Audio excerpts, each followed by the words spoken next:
क्या ईश्वर सचमुच सोता है? क्या मेरा रचयिता, मेरा ईश्वर सचमुच नींद में है?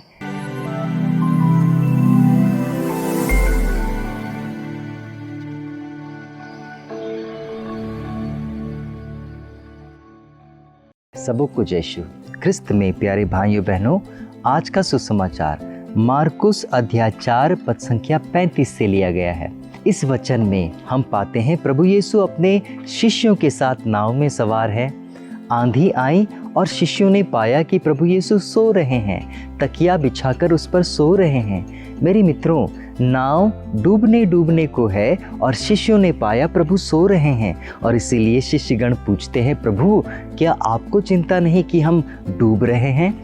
प्रभु खड़े होकर उस आंधी को शांत करते हैं, डांटते हैं और आंधी शांत हो जाती है। मेरे मित्रों, प्यारे भाइयों बहनों, क्या आपको कभी ऐसा लगा कि आपके आध्यात्मिक जीवन में ईश्वर सो रहा है?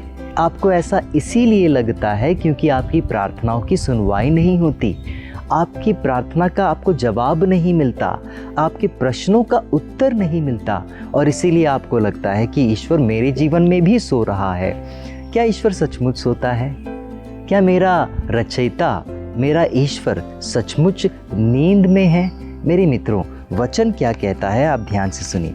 वचन स्तोत्र ग्रंथ अध्याय 121 पद संख्या 4, प्रभु का वचन कहता है, नहीं, इस्राएल का रक्षक न तो सोता है और न ही झपकी लेता है। जी हाँ, यदि मेरा प्रभु सो नहीं रहा तो मेरे प्रश्नों का जवाब क्यों नहीं देता, मेरे प्रश्नों की सुनवाई क्यों नहीं होती? इसके 7 कारण मैं आपके सामने रखना चाहता हूँ।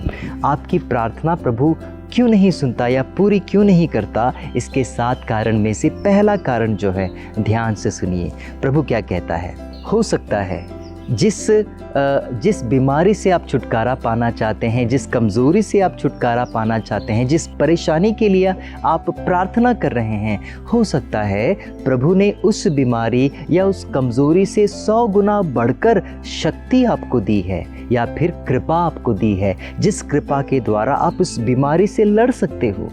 ऐसा हो सकता है, लेकिन अधिकांश समय हमें इन कृपाओं पर हमारा ध्यान जाता ही नहीं। क्यों? क्योंकि हमारी नज़रें हमारी परेशानी पर ही होती है, हमारी नज़रें, हमारा ध्यान हमारी बीमारी पर ही लगी रहती है, और हम सोचते हैं कि प्रभु चंगा नहीं कर रहा। लेकिन ध्यान दे, प्रभु ने उस बीमारी से भी बढ़कर शक्तिशाली कृपा आपको दी है, जिसका एहसास होना बेहद ज़रूरी है।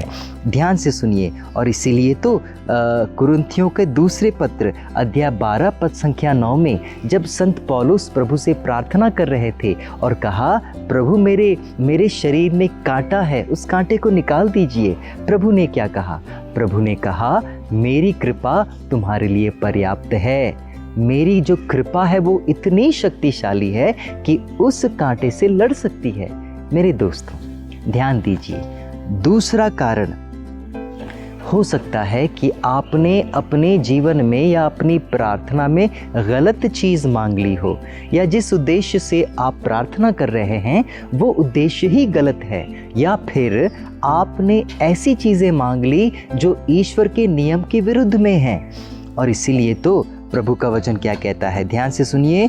याकूब अध्याय 4 पद संख्या 3 से 6, प्रभु का वचन कहता है, और जब तुम प्रार्थना में कुछ मांगते हो तो तुम्हारा उद्देश्य सही नहीं होता, क्योंकि तुम उन्हें अपने ही भोग विलास में उड़ाने के लिए मांगते हो।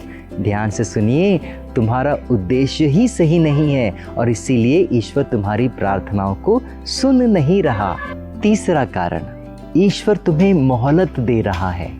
जी हाँ, ईश्वर तुम्हें समय दे रहा है और कहता है, बेटे तुम अपनी अंतरात्मा में झांक कर देखो, खुद को समझ कर देखो कि क्या तुम्हारा उद्देश्य सही है, क्या तुम्हारी प्रार्थना सही है, क्या तुमने सही चीज़ मांगी या तुमने गलत चीज़ मांगी। इस पर ध्यान देना बेहद ज़रूरी है, और इसीलिए हो सकता है ईश्वर ने आपको एक मोहलत दी है।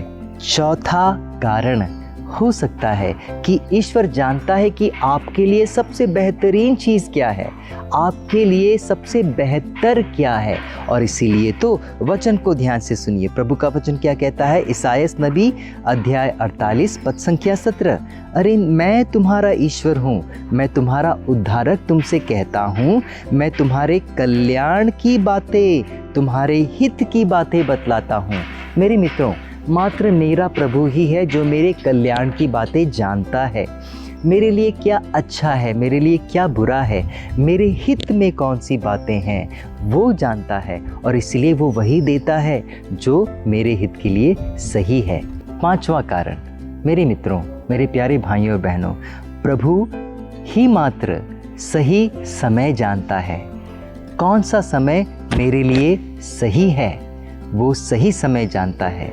आज मेरी प्रार्थना पूरी नहीं हुई, हो सकता है 1 साल बाद पूरी होगी, क्योंकि इस साल मुझे इसकी ज़रूरत नहीं, मुझे इसकी ज़रूरत बेहद अगले साल होने वाली है, और इसीलिए मात्र प्रभु ही जानता है कि मेरी प्रार्थना कब सुनी जानी चाहिए।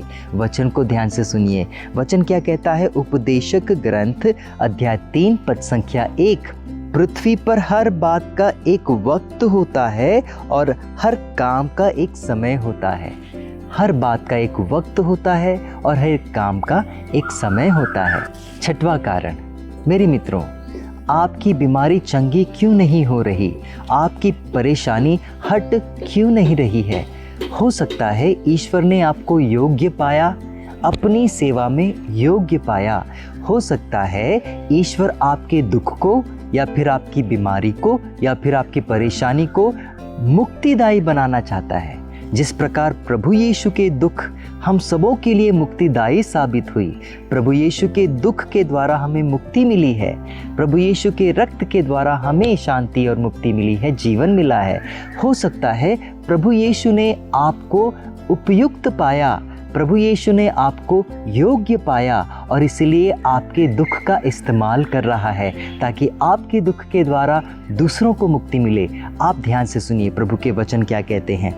तिमोथी का दूसरा पत्र अध्याय 2 पद संख्या 10, मैं चुने हुए लोगों के लिए सब कुछ सहता हूँ, मैं चुने हुए लोगों के लिए सब कुछ सहता हूँ, जिससे वे भी ईसा मसीह द्वारा मुक्ति और सदा बने रहने वाली महिमा प्राप्त करे। जी हाँ, संत पौलुस भी दूसरों के खातिर, दूसरों के लिए दुख झेल रहे हैं, परेशानी झेल रहे हैं, ताकि उनका दुख, उनकी परेशानी मुक्तिदायी साबित हो। और सबसे अंत में 7वां कारण, मेरे मित्रों, मेरे प्यारे भाइयों बहनों, हो सकता है ईश्वर आपकी परीक्षा ले रहा है। आप जानते हैं किस प्रकार सोना को तपाने के बाद ही हमें पता चलता है कि सोना खरा है या खोटा है। ठीक उसी प्रकार ईश्वर हो सकता है आपकी परीक्षा ले रहा हो। वचन ध्यान से सुनिए। वचन क्या कहता है? सूक्ति ग्रंथ अध्याय 27 पद संख्या 21, प्रभु का वचन कहता है, धरिया द्वारा चांदी की और भट्ठी द्वारा सोने की परख होती है। याद रखें, प्रभु आपको परख रहा है। समय इसीलिए ले रहा क्योंकि वो आपको परखना चाहता है कि आपका प्यार प्रभु के लिए सच्चा है या खोटा। सबों को जय यीशु।